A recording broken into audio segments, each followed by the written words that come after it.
ஆச்சரியப்படுத்தும் வகையில் பிரசாதமாக தங்கம் வழங்கப்படுகிறது ஒரு கோவிலில். நாம் கோவிலுக்கு சென்றால் பிரசாதமாக பொங்கல், திருநீறு, குங்குமம், பூ, பழம், பொங்கல் போன்ற அதிசயமான பிரசாதங்கள் வழங்குகிறார்கள். ஆனால் இங்கே ஒரு கோவிலில் பிரசாதமாக தங்கம் வழங்கப்படுகிறது. இதற்கேற்ப ஆச்சரியம் இருக்கிறது. மத்திய பிரதேச மாநிலத்தில் வடமேற்கு பகுதியில் அமைந்திருக்கிறது ரத்னம். ரத்னபுரி என்ற வரலாற்று பெயர் கொண்ட இந்த ஊர் தங்கத்திற்கு பெயர் பெற்றது. இங்குள்ள மகாலட்சுமி கோவிலில் தங்கம் பரிசாக வழங்கப்படுகிறது.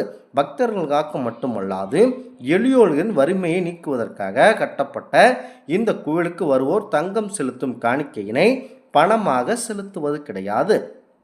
காணிக்கைகளை செலுத்துபவர்கள் தங்களால் இயன்ற அளவிற்கு தங்கம் மற்றும் வெள்ளிகளாக காணிக்கையினை செலுத்துகின்றனர். வருடம் முழுவதும் பக்தர்கள் செலுத்தும் தங்கம், வெள்ளியானது மாலை போன்று அந்த கோவிலில் வைக்கப்பட்டிருக்கிறது. மற்ற ஆலயங்களில் சேரும் காணிக்கையை அந்த கோவில் திருப்பணிகளுக்காக செலவு செய்து விடுவார்கள். ஆனால் இந்த ஆலயத்தில் சேர்ந்த காணிக்கையான தங்கம் மற்றும் வெள்ளியினை தீபாவளி நாளன்று கோவிலுக்கு வரும் பக்தர்களுக்கு கொடுக்கப்படுகிறது. இதுபோன்று ஒவ்வொரு வருடமும் தீபாவளி அன்று பக்தர்களுக்கு பிரசாதமாக தங்கம் வழங்கப்படுகிறது. இந்த தங்க பிரசாதம் தினந்தோறும் வழங்கப்படுவதில்லை. இங்கே பிரசாதமாக தரப்படும் தங்கத்தினை மக்கள் அனைவரும் அன்புடன் வாங்கி கொண்டு பார்க்கிறார்கள். இது அவர்கள் மகாலட்சுமி தேவி கொடுக்கப்படும் ஒரு அருளாகவே பார்க்கிறார்கள். அது மட்டுமின்றி இந்த தங்க பிரசாதத்தை யாரும் விற்பது கிடையாது. முக்கியமாக இதனை ஒரு அதிசயமாகவே மக்கள் அனைவரும் பார்க்கப்படுகிறார்கள். தங்கத்தை பரிசாக வழங்கும் இந்த அற்புதமான கோவில் நம் இந்தியாவில் தான் இருக்கிறது. அவ்வளவு பிரசித்தி பெற்ற இந்த கோவில் மட்டுமே முக்கிய பங்கு வகிக்கிறது. இது ஆண்டுதோறும் தீபாவளி தினத்தன்று கொடுக்கப்படுகிறது. இதனை கருத்தில் கொண்டு மக்கள் அனைவரும் வாய்ப்பு கிடைத்தால் ஒரு சமயம் போய் வாருங்கள். இந்த பிரசாதமாக வழங்கப்படும் இந்த தங்கமானது முக்கியமாக அருளாகவே பார்க்கப்பட்டு இருக்கிறது.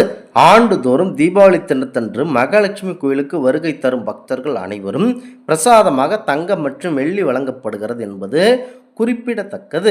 ஆலயம் என்றாலே நம் எல்லோருக்கும் மிகவும் பிடித்த மற்றொரு விஷயம் பிரசாதம்தான். நாம் பல கோயில்களுக்கு சென்று வந்திருப்போம். அதில் பெருமாள் கோவிலில் குங்குமம், துளசி போன்ற பிரசாதங்களோடு ஏதேனும் ஒரு உணவு பிரசாதம் வழங்கப்படுவது வழக்கம். இவ்வாறு வழங்கும் பிரசாதம் கடவுளுக்கு நிவேதனமாக செய்தவை. அதனால் அதனை சிறிதளவாவது சாப்பிட வேண்டும் என்ற எண்ணம் நம் அனைவருக்கும் இருக்கும். அதுவே இறைவனுடைய அருள். அவருடைய பிரசாதத்தை நாம் உண்டே ஆங்க வேண்டும் என்ற இது இருக்கும்.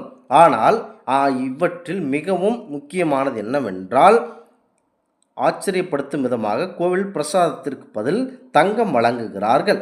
இதுவே முக்கிய பங்கு வகிக்கிறது.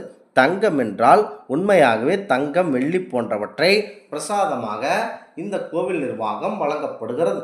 இது தங்கத்தை அந்த மகாலட்சுமி தேவியே தனக்கு வழங்குகிறார்கள் என அந்த மக்கள் கூறுகிறார்கள். கோவிலில் வழங்கப்படும் பிரசாதங்கள் அவற்றின் கோவில் இருக்கும் கடவுளுக்கிடையே எப்போதும் ஒரு தொடர்பு இருக்கிறது. முக்கியமாக எழுது பொருட்கள் அனைத்தும் வழங்குகிறார்கள். அது கல்வித்திறன், குழந்தைகளுக்கான மனசக்தி இவற்றை ஏற்படுத்தும் விதமாக உள்ளது.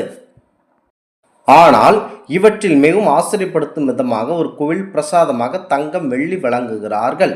தங்கத்தை பிரசாதமாக வழங்கும் கோவில் மத்திய பிரதேசம் மால்நத்னடி வடமேற்கு பகுதியில் இருக்கும் ரத்னா என அழைக்கப்படும் ரத்னபுரி நகரத்தில் உள்ள மகாலட்சுமி கோவில்தான் தங்கத்தை பிரசாதமாக வழங்கி வருகின்றனர். மேலும் இந்த கோவிலுக்கு வந்து மகாலட்சுமி தேவியை வழிபட்டு செல்லும் பக்தர்கள் தங்களின் கோரிக்கையை நிறைவேற்றினால் நேர்த்தி கடனாக பணம் அல்லது பொருளுக்கு பதிலாக தங்கம் அல்லது வெள்ளியை காணிக்கைகளாக வழங்குகின்றனர். இப்படி பக்தர்கள் வழங்கும் இந்த பொருட்களுக்கு அதிகத்துவம் வழங்குகிறது. ஆண்டுதோறும் முதல் காணிக்கையாக சேரும் தங்கம், வெள்ளி ஆகியவற்றை அனைத்து கோவில் திருப்பணிகளுக்காக பயன்படுத்துவது வழக்கம்.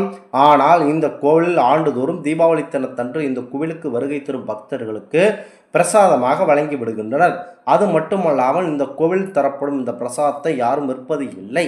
அது இறைவனால் வழங்கப்பட்டதாக நினைத்து பூஜிக்கிறார்கள். தீபாவளி தினத்தில் இந்த கோவிலுக்கு தரிசனிக்கு செல்லும் பக்தர்கள், திருமணமான பெண்களுக்கு இந்த தங்கம், வெள்ளி பிரசாதம் வழங்கப்படுகிறது. மேலும் தீபாவளி தினத்தில் இந்த திருக்கோவிலுக்கு சுமார் 100 கோடி மதிப்பிலான தங்கம், வெள்ளி மற்றும் ரூபாய் நோட்டுகளால் அலங்காரம் செய்வது வழக்கத்தில் இருக்கிறது.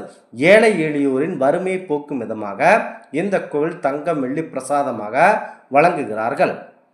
இருப்பினும் இங்கு வழங்கப்படும் தங்கத்தை விற்பனை செய்யாமல் அதை அதிர்ஷ்டமாக பலரும் தங்கள் வீடுகளில் பூஜை செய்து வருகிறார்கள்.